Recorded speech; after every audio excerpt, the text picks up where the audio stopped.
The Visigothic Code, Latin, Forum Iudicum, Liber Iudiciarum, or Book of the Judgments, Spanish, Fuero Juzgo, also called Lex Visigothorum, English, Law of the Visigoths, is a set of laws first promulgated by King Chindasuant, 642 to 653 AD, of the Visigothic kingdom in his second year of rule, 642 to 643, that survives only in fragments. In 654 his son, King Rexwint, 649 to 672, published the enlarged law code, which was the first law code that applied equally to the conquering Goths and the general population, of which the majority had Roman roots, and had lived under Roman laws. The code abolished the old tradition of having different laws for Romans, leges Romani, and Visigoths, leges Barbarorum, and under it all the subjects of the Visigothic kingdom would stop being Romani and Gothi, instead becoming Hispani. In this way, all subjects of the kingdom were gathered under the same jurisdiction, eliminating social and legal differences, and allowing greater assimilation of the populations. As such, the code marks the transition from the Roman law to Germanic law and is one of the best surviving examples of leges Barbarorum. It combines elements of the Roman law, Catholic law and Germanic tribal customary law. The first law codes. During the first centuries of Visigothic rule, Romans were ruled by different laws than Goths were. The earliest known Visigothic laws are the Code of Euric, which were compiled by roughly 480 AD.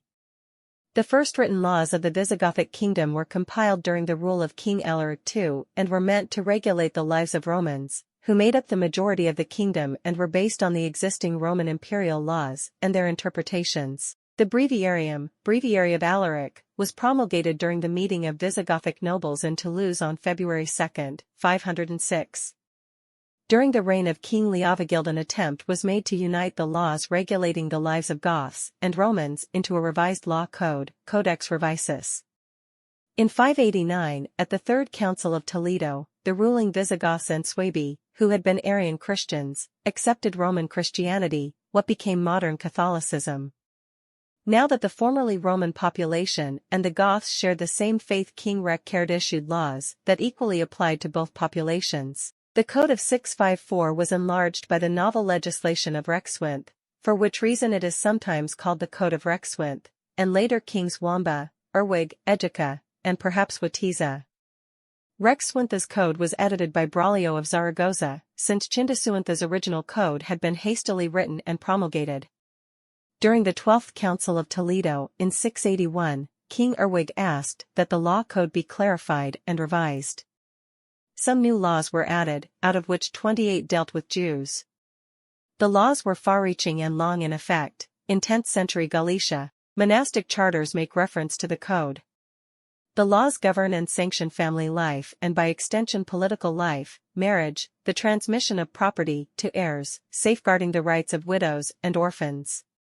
Particularly with the Visigoths law codes, women could inherit land and title, were allowed to manage land independently from their husbands or male relations, dispose of their property in legal wills if they had no heirs, could represent themselves and bear witness in court by age 14 and arrange for their own marriages by age 20. The laws combined the Catholic Church's canon law, and as such have a strongly theocratic tone. The code is known to have been preserved by the Moors, as Christians were permitted the use of their own laws, where they did not conflict with those of the conquerors, upon the regular payment of jizya tribute. Thus, it may be presumed that it was the recognized legal authority of Christian magistrates, while the Iberian Peninsula remained under Muslim control. When Ferdinand III of Castile took Córdoba in the 13th century, he ordered that the code be adopted and observed by his subjects, and had it translated, albeit inaccurately, into the Spanish language, as the Fuero Juzgo. The Occitan language translation of this document, Liber Judge, is among the oldest literary texts in that language, circa 1050. In 1910 an English translation of the code by Samuel Parsons Scott was published, but it received severe criticism. Contents. The following is a list of the books and titles which form the Visigothic Code. Book I, Concerning Legal Agencies. Title I, The Lawmaker. Title II, The Law. Book II, Concerning the Conduct of Causes. Title I, Concerning Judges, and matters to be decided in court. Title II, concerning causes. Title III, concerning constituents and commissions. Title IV, concerning witnesses and evidence. Title V, concerning valid and invalid documents and how wills should be drawn up. Book 3, concerning marriage. Title I, concerning nuptial contracts. Title II, concerning unlawful marriages. Title III, concerning the rape of virgins or widows. Title IV, concerning adultery. Title V, concerning incest, apostasy, and pederasty.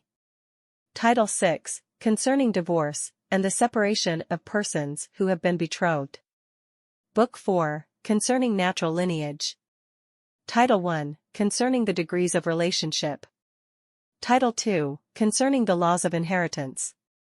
Title III, concerning wards and their guardians. Title IV, concerning foundlings.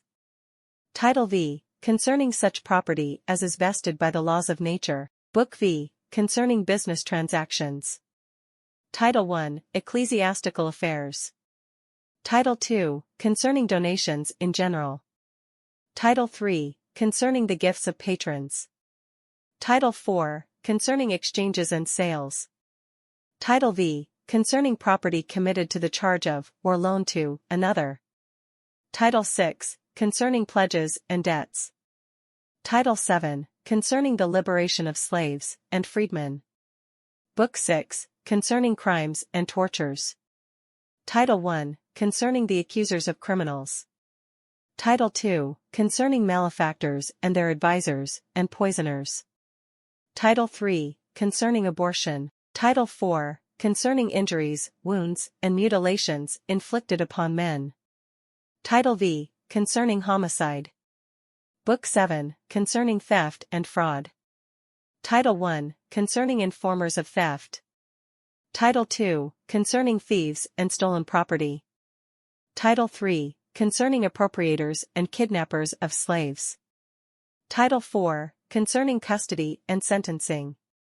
Title V, concerning forgers of documents. Title VI, concerning counterfeiters of metals. Book 8, concerning acts of violence and injuries. Title I, concerning attacks and plunder of property. Title II, concerning arson and incendiaries. Title III, concerning injuries to trees, gardens, or growing crops of any description. Title IV, concerning injury to animals and other property. Title V, concerning the pasturage of hogs and concerning strays. Title VI, concerning bees, and the damage they cause. Book 9, concerning fugitives and refugees. Title I, concerning fugitives, and those who conceal and assist them in their flight. Thank you for listening to my audiobook.